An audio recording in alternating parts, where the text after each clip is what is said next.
तो क्या हाल चाल है लोनो। होप कि आप सब सही होंगे। लेकिन एक बुजुर्ग है, एक इंसान है जो शायद सही नहीं है, जिनके दिल में डर बैठ गया है। महाराष्ट्र की एक ट्रेन में सफर कर रहे एक बुजुर्ग के साथ में ट्रेन में कुछ चोरों ने मारपीट की।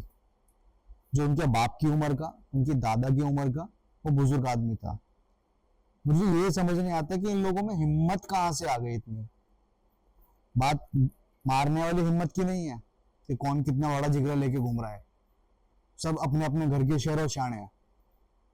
लेकिन एक बुजुर्ग को मारने की हिम्मत, जो उनके बाप की उम्र का या उनके दादा की उम्र का है, जो बदले में जवाब भी नहीं दे सकता, क्योंकि 20, 25, 50 लोग ऐसे घेर के बैठे हैं और मारे जा रहे हैं। क्या मेंटालिटी हो गई है लोगों की, मुझे समझ में नहीं आता। अनएजुकेशन, इलिटरेसी लोगों के दिमाग पे, लोगों के जीवन में इतनी हावी हो चुकी है कि लोगों की सुध-बुध खत्म हो गई है। ये कास्टिज्म का, धर्म का कीड़ा दिमाग में ऐसे पुरो दिया गया है कि लोगों को इसके अलावा कुछ दिखाई नहीं देता। अरे भाई, एक ही खून है, लाल। मुसलमान का पीला या हिंदू का नीला, क्रिश्चियन का सफेद नहीं है, सबका एक रंग है, लाल। और जब खून बहता है ना किसी का भाई, तो लोग मजे लेके देखते हैं। और जिस परिवार का जो सदस्य जाता है, जिसके साथ में होता है, तकलीफ उसको होती है, जिंदगी उसकी खराब होती है, जिंदगी उसकी बर्बाद होती है। किसी का बाप, किसी का बेटा, उनके घर का चिराग, जो उनके घर का खर्चा चला रहा है, जिसकी वजह से घर एक सही है, सही तरह से चल रहा है, अगर वही ना हो तो क्या होगा। कभी अपने ऊपर इस चीज को रख के देखो। मतलब उन बेवकूफ, मैं कम्युनिटी गाइडलाइन की वजह से उनको गाली भी नहीं दे सकता। मैं, मेरे मन में बहुत है कि मैं बोलूं। मैं, अरे तुम्हारे अंदर हिम्मत है तो अपने बराबरी वाले से कभी भिड़ के देखो ना। तुम्हारे थूथड़े ना लाल कर देगा मार मार के। एक बुजुर्ग पे हाथ उठाते हुए तुमको शर्म नहीं आई?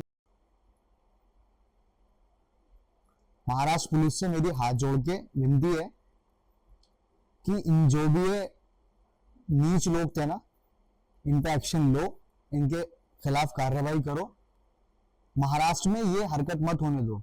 महाराष्ट्र बहुत साफ सुथरा सही स्टेट है, जहां पर इन चीजों को प्रायोरिटी नहीं दी जाती, जहां पर सब मिलजुल कर रहते हैं, लोग शांति से सुख से रह रहे हैं, वैसे रहने दो। और ये जो तथाकथित अपने आप को धन के ठेकेदार बना करके बैठे हैं ना, इनका इलाज निकालो, इनके खिलाफ एक्शन लो और तत्काल उन पे कार्रवाई करो। मेरी महाराष्ट्र सरकार से इतनी रिक्वेस्ट है, इतनी ही विनती है। जो मैं एक चीज और कहना चाहूंगा आप लोगों से कि जो कांड इन लोगों ने उस बूढ़े आदमी के साथ में किया है ना, मैं तो कहता हूं कि कल को कोई उनके बाप के साथ में ये हरकत करे, तब उनको ये समझ में आएगा, तब उनकी अकल ठिकाने आएगी कि नहीं। क्योंकि देखो, कर्मा जो है ना इंसान के साथ में रहता है हमेशा, और मौका मिलते ही कर्मा अपना रंग दिखाता है।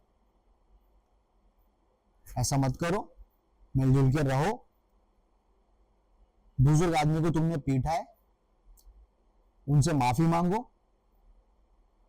हाथ जोड़ो उनके आगे। और महाराष्ट्र सरकार से मैं कहूंगा, सबके चेहरे साफ हैं, रिकॉर्ड ऑन रिकॉर्ड है, तो जरा सी भी कोताही मत बरतो, जरा सी भी देरी मत करो। उनके खिलाफ तुरंत एक्शन लो, तुरंत कार्रवाई करो। महाराष्ट्र सरकार से फिर से एक बार मेरी हाथ जोड़ की विनती है। और ऐसे कीड़ों को पनपने मत दो, जैसे पनपे वैसे कुचल दो ऐसे कीड़ों को। धन्यवाद।